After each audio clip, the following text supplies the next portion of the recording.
అంటే వీకే అసలు సీజేపీ ధర్నాని మొదటి నుంచి కూడా ఆపే కొంత నైతికంగా ఇతర మార్గాల ద్వారా కూడా మద్దతు ఇస్తున్నటువంటి సీజేపీ ధర్నాకు కానీ వాళ్ళ యొక్క ఉద్యమానికి కానీ మద్దతు ఇస్తున్నది ఆపే ఈ మొత్తం క్రెడిట్ అంతా కూడా ఆపే తీసుకోవాలని ప్రయత్నం చేసింది. నిన్న చూసాం మనం ఆపుకు సంబంధించిన నేతలు కేజ్రీవాల్ దగ్గర నుంచి అందరూ అతిషి మాజీ ముఖ్యమంత్రి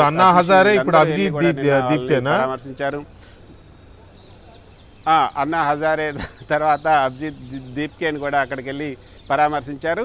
అయితే ఈ క్రెడిట్ అంతా కూడా వాళ్ళకి రావాల్సినటువంటి క్రెడిట్, కానీ మధ్యలో కాంగ్రెస్ ఎక్కడ తనుకుపోతుందన్న ఒక బాధతో ఒక భయంతోనే ఈ విధంగా స్టేట్మెంట్ ఇచ్చుంటారు. కాబట్టి ఒకవేళ నిజంగానే వాళ్ళకి మ్యాచ్ ఫిక్సింగ్ ఉండుంటే ఈరోజు రాహుల్ గాంధీని ఈ రాత్రంతా కూడా ఇంకా అక్కడే కూర్చోబెట్టి ఉండేవాళ్ళు, దానికి అనుమతించేవాళ్ళు, లేకపోతే ఒక టెంట్లు వేసుకోవడానికి కూడా అక్కడ అనుమతించేవాళ్ళు, తర్వాత ఆ రోడ్లో ఎవరు కూడా వెళ్ళటానికి అనుమతించేవాళ్ళు కాదు. అసలు అంటే ఒక ఖర్గే లాంటి నేత, తర్వాత రాహుల్ గాంధీ ప్రతిపక్ష నేత, వీళ్ళందరూ వెళ్ళి కూర్చున్నారు కాబట్టి ఖచ్చితంగా ఒక పార్లమెంటరీ వ్యవస్థలో ఒక ప్రధాన ప్రతిపక్షానికి సంబంధించిన నేతలంతా కూడా రోడ్డు మీద బైఠాయించి మెరుపు సమ్మె చేయటం అంటే ప్రధాని ఇంటిని ముట్టడించారంటే ఇది జాతీయ వార్తే కాదు, ఇది ఇంటర్నేషనల్ వార్తగా కూడా పోతుంది, అంతర్జాతీయ వార్త అవుతుంది. భారతదేశం ప్రధాని ప్రతిపక్షాలకు సంబంధించిన నేతలంతా ముట్టడించారు అన్న ఒక వార్త రాకుండా చేయాలనే ఉద్దేశంతోనే వాళ్ళు వెళ్ళి కూర్చున్నారు తప్పితే అసలు ఒకవేళ వీళ్ళకి తెలుసుంటే వీళ్ళు వెళ్తున్నారు మెరుపు ధర్నా చేస్తున్నారంటే ముందుగానే వాళ్ళని అదుపులోకి తీసుకుని ఉండేవాళ్ళు. కానీ ఇది ఆప్ చేస్తున్నటువంటి ఆరోపణల కన్నా కూడా ఒక అది ఆరోపణల్లో పెద్ద అర్థం లేదనే మనకి అర్థమవుతుంది. ఎందుకంటే ఇక్కడ జరుగుతున్నటువంటి వ్యవహారాలు వీటన్నిటిని బట్టి మనం చూస్తుంటే కాదు ఆ క్రెడిట్ అంతా కూడా ఆపుకు రాకుండా కాంగ్రెస్కి పోతుందన్న ఒకే ఒక ఉద్దేశంతోనే.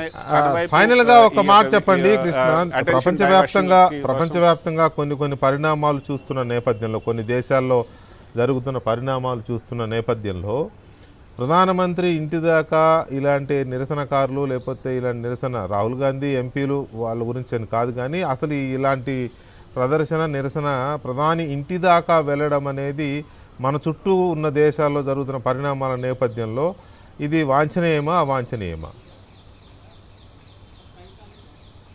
ఖచ్చితంగా ఇదైతే అవాంఛనీయమనే చెప్పచ్చు. అసలు ప్రధాని ఇటువంటి ఇంతవరకు కూడా తీసుకురావాల్సినటువంటి అవసరం కూడా లేదు. ఒక నీట్ ఎగ్జామ్కి సంబంధించి జరిగినటువంటి అవకతవకల మీద ఒక సీజేపీ ఒక మెసేజ్ ఒక ఉద్యమాన్ని చేపడితే దానికి స్పందించి ఉంటే మొదట్లోనే ఇంత పెద్ద ఉద్యమంగా వచ్చుండేది కాదు. కాకపోతే అసలు దీన్ని చాలా చిన్నదిగా చేసి చూపాలని కూడా మొదటి నుంచి కూడా ప్రయత్నం జరిగింది.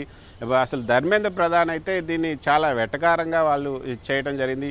అసలు నాకేం సంబంధం, ఇది నీట్ ఎగ్జామ్ జరిపేది ఎన్టీఏ నేషనల్ టెస్టింగ్ ఏజెన్సీ ఏదైతే ఉందో ఆ నేషనల్ టెస్టింగ్ ఏజెన్సీనే నీట్ ఎగ్జామ్ జరుపుతుంది కాబట్టి దానికి అధికారులు జరుపుతున్నారు, అధికారులు బాధ్యత వహించాలి. తర్వాత ఆ అధికారులను కూడా మేము తప్పించాం. తర్వాత వీళ్ళు ఈ యొక్క లీక్కి సంబంధించి ఎవరైతే బాధ్యులు ఉన్నారో వాళ్ళని 13 మందిని అరెస్ట్ చేశాం. ఇంకెంత చేసిన తర్వాత మేమేం చేయాలి, తర్వాత ఇప్పుడు కోర్టులో ఉంది వ్యవహారం, ఇది సబ్జుడిస్ అయింది, సో దీని మీద మేమేమి నిర్ణయం తీసుకోలేం అంటే పెద్దగా వీళ్ళని పట్టించుకోకుండా ఉంటే వీళ్ళు సమసిపోతారులే అని కూడా ఉంది.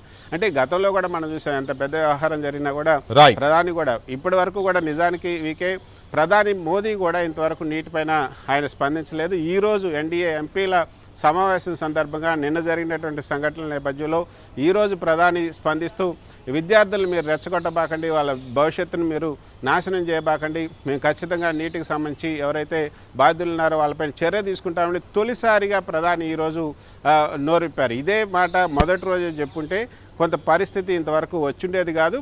అయితే ఇది మాత్రం ఒక డేంజర్ బెల్స్ అనే చెప్పొచ్చు ఎన్డీఏ ప్రభుత్వానికి. మున్ముందు కూడా దీన్ని ఇంకా ఎక్కువగానే ప్రతిపక్షాలు ముందుకు తీసుకెళ్లే అవకాశం అయితే ఉంది. విద్యార్థులు కూడా ఇంతవరకు సద్దుమణిగే అవకాశం అయితే లేదు.